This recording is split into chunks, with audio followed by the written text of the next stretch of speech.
My dear students, welcome to N K Baba chemistry classes.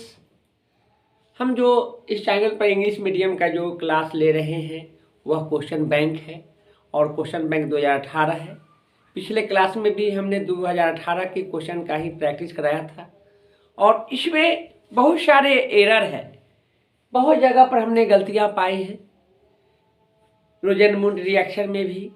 और यह जितने भी क्वेश्चन उसमें कहीं ऑब्जेक्टिव क्वेश्चन का जो या ऑब्जेक्टिव क्वेश्चन है उसका उसमें गलतियां हैं, कहीं आपका रिएक्शन में है, कहीं उसका आंसर क्या होना चाहिए वह नहीं है, कहीं कैटालिस्ट में क्या होना चाहिए वहाँ पर गलती है। जैसे यहीं पर आप देखेंगे H2 PD के जगह पर PB लिखा हुआ है, BSO4 की जगह पर BaSO2 लिखा हुआ है। तो ये सारे ऐसा नहीं, क्वेश्चन बैंक में जो क्वेश्चन है वह भी गलत कहीं कहीं पर है, तो अनजाने में याद करके जाएंगे तो दिक्कत हो जाएगा। साथ ही उसका ऑप्शन में भी गलतियां हैं, तो इस आपको हम यहाँ पर आपको क्या कर रहे हैं, बिल्कुल क्लियर कर रहे हैं। तो यह बात को जानने की ज़रूरत है। हमने हिंदी मीडियम के भी पढ़ाए, वहाँ पर भी बहुत सारे गलती देखे हैं, तो हमको लगा कि ऐसा नहीं होना चाहिए। और गलती है तो स्टूडेंट लोग ये सोचते हैं कि क्वेश्चन बैंक है उसका क्वेश्चन आंसर रट लेंगे। ठीक है, क्वेश्चन अच्छा जरूर है, लेकिन उसका ऑप्शन में जो उसको जो चॉइस जो क्वेश्चन है मल्टीपल चॉइस, उसका आंसर सही नहीं लिखा है, कहीं क्वेश्चन ही स्पष्ट नहीं किया है। इन सभी बातों पर ध्यान देना है।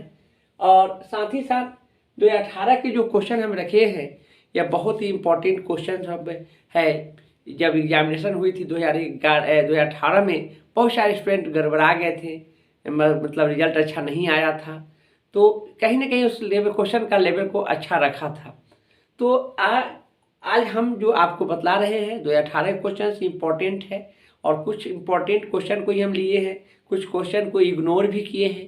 ऐसा इसी में नहीं, जितने भी हमने 11 से लेकर के अभी 22 तक का जो क्वेश्चन प्रैक्टिस में जो हम 2018 का क्वेश्चन लिए हैं, इससे पहले भी बहुत सारे क्वेश्चन को हम छोड़े हैं।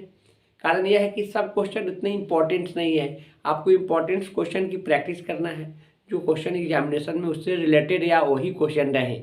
तो इस बात को भी हमने ध्यान में रखा है।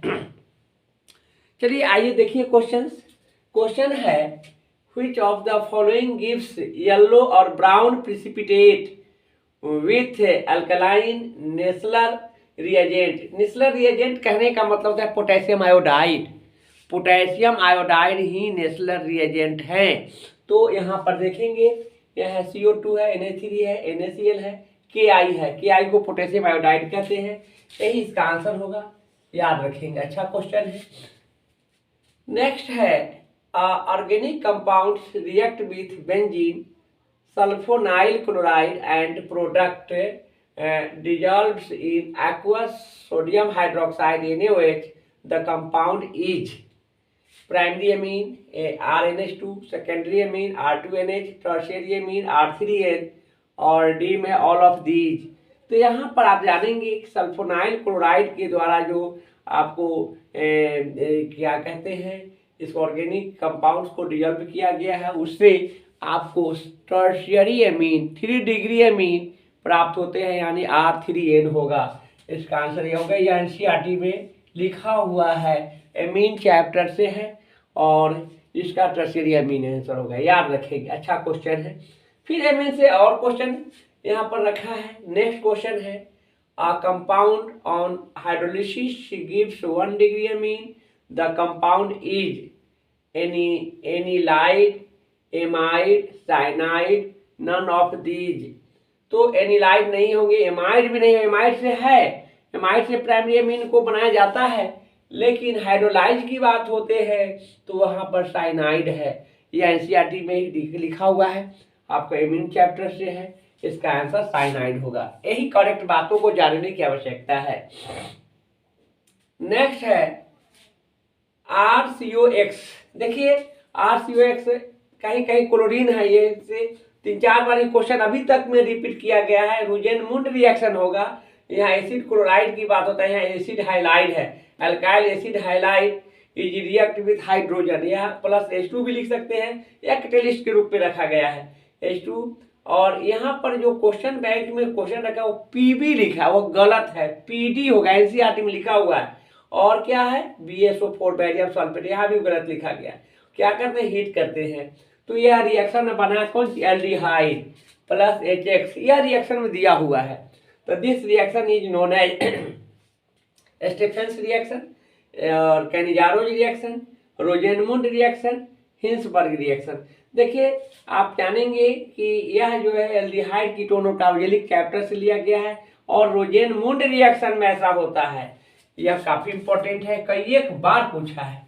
कैनिजारोज रिएक्शन है तो कैनिजारोज रिएक्शन इसी चैप्टर से है, लेकिन यहाँ पर क्या कहा गया है कि जब फॉर्मल्डिहाइड को पोटेशियम हाइड्रोक्साइड के साथ अभिक्रिया कराते हैं, रिएक्शन कराते हैं, when formaldehyde is react with potassium hydroxide to be formed methanol and potassium formate is known as Cannizzaro's reaction. लेकिन यहाँ पर कैनिजारोज रिएक्शन के लिए यह जो है आपको पोटेशियम क्या कहते हैं, फॉर्मल्डिहाइड होते हैं जिसको पोटेशियम हाइड्रोक्साइड के साथ रिएक्ट कराया जाता है, तो यह कैनिजारोज में होगा। स्टेफेंस रिएक्शन ये भी एमीन, यह जो है स्टेफेंस रिएक्शन एमीन्स चैप्टर से लिया गया है और हिंसबर्ग रिएजेंट ये भी एमीन चैप्टर में है। तो आप जानेंगे एमीन चैप्टर में है, यह हिंसबर्ग एमीन चैप्टर में है। एल्डिहाइड कीटोन कार्बोक्सिलिक एसिड में रोजेनमुंड आते हैं और कैनिजारोज भी उसी चैप्टर से लिया गया, तो यहाँ पर रोजेनमुंड रिएक्शन होंगे। नेक्स्ट है percentage of free space is BCC unit cell is 32%, 34%, 28%, 30%। देखिए इसी क्वेश्चन को हमने हिंदी मीडियम वाले क्वेश्चन बैंक में देखा है, तो यहाँ BCC की जगह HCP लिखा हुआ था और यही ऑप्शन था जो गलती था और वहाँ पर भी आंसर में 32% रखा है, तो स्टूडेंट वही ना रट करके जाएंगे तो गलत हो जाएगा। BCC के लिए आपको जानेंगे कि BCC और FCC तीन को आपको क्रिस्टल का टाइप्स होते हैं, simple cubic, body centred cubic और face centred cubic. Face centred cubic is also called HCP hexagonal close packed और CCP है ना, तो क्लोज क्यूबिक क्लोज पैक्ट होते हैं। तो FCC को ही HCP और CCP कहा जाता है। SC BCC और FCC, SC के लिए आपको जो होते हैं क्लोज पैक्ट जो होते हैं वह 52.4% होते हैं और उसका फ्री जो स्पेस होंगे वह 47.6% हो जाएंगे, 100 में से घटा देंगे। और BCC की बात करते हैं तो क्लोज पैक्ट 68% होता है और उसमें से फ्री स्पेस 100 - 68 यानी 32, यहाँ क्या हो जाएंगे 32 हो जाएंगे। FCC की बात होती है CCP ICP तो क्लोज पैक्ट होते हैं 74% होते हैं, 74% होते हैं, फ्री स्पेस कितने हो जाएंगे 100 - 74 यानी 26। वो यदि BCC HCP रहता तो इस तरह से होते हैं। नेक्स्ट है आपको the coordination number of metal crystallising in hexagonal close packed, hexagonal close packed HCP। इसी को आपको जान लेंगे कि यहाँ पर HCP को ही क्या कहते हैं CCP और उसी को क्या कहते हैं FCC कहते हैं, ध्यान रखेंगे। और इसके लिए 12 होता है, क्या होता है 12। इस बार सेंटर में भी यह क्वेश्चन पूछा गया है, बिहार बोर्ड का सेंटर एग्जामिनेशन में, अच्छा क्वेश्चन है। नेक्स्ट है which of the following compound is most reactive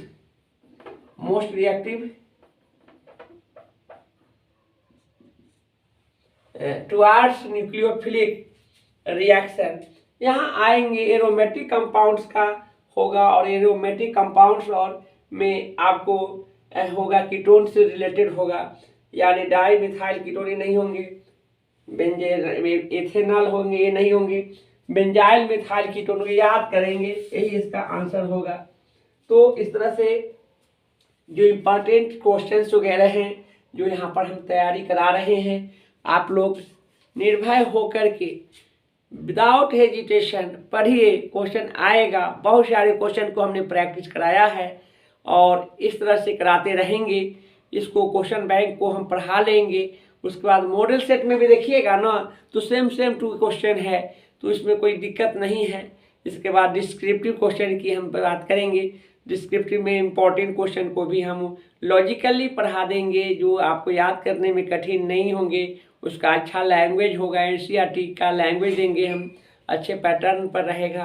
साथ ही साथ हम आपको एनसीईआरटी के हर बातों को कम समय में to the point summary points को लिखा देंगे, ताकि क्वेश्चन बैंक फेल्योर हो जाए, मॉडल सेट फेल्योर हो जाए तो एनसीईआरटी बुक फेल्योर कभी नहीं हो सकता है। क्वेश्चन पूछे वहीं से जाते हैं, तो इस बात को भी हमने ध्यान में रखा है और उसको भी हम बहुत जल्द ही क्वेश्चन बैंक को प्रैक्टिस कराने के बाद हम आपको एनसीईआरटी बुक पर ही आएंगे।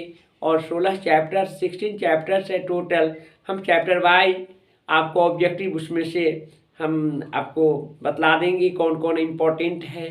साथ साथ 2 मार्क्स शॉर्ट क्वेश्चन हैं, उस शॉर्ट क्वेश्चन को भी हम इम्पोर्टेंट क्वेश्चन को भी हम डिस्क्राइब करेंगे। और लॉन्ग क्वेश्चन जो 3 क्वेश्चन एग्जामिनेशन में पूछे जाते हैं, इसके लिए भी सोचने की बात नहीं है, हम जानते हैं कि कहाँ से आएगा। तो 2-3 चैप्टर से अक्सर लॉन्ग क्वेश्चन पूछे जाते हैं। मेटालर्जी है, केमिस्ट्री एवरी बायोमोलिक्यूल्स, कार्बोहाइड्रेट है, केमिकल काइनेटिक्स से फर्स्ट ऑर्डर रिएक्शन है, मेटालर्जी में आयरन और एल्युमिनियम का जो एक्सट्रैक्ट किया जाता है, तो इस तरह से। और व्हाट हैपेंस और कन्वर्जन से भी पूछे जाते हैं। इन सभी बातों को हम ध्यान में रख करके तैयारी करा देंगे। आप लोग विदाउट हेजिटेशन, कोई टेंशन नहीं रखिए और चैनल से जुड़े रहिए और इसको पढ़िए। हम बहुत सारे बातों को बतलाना हमको बाकी है, जो अपना लॉजिक है, अपना ट्रिक है, जो क्वेश्चन नहीं जानेंगे उसके बाद भी उसका सॉल्यूशन कैसे कर पाएंगे, वह सारी बातों को हम आप लोगों के साथ शेयर करेंगे। तो आप इसको पढ़िए। नेक्स्ट क्लास में इसी 18 का ही क्वेश्चन को और हम आगे बतला करके और बहुत सारी बातों को हम बतलाएंगे। तो आज के लिए हम इतना ही रखते हैं।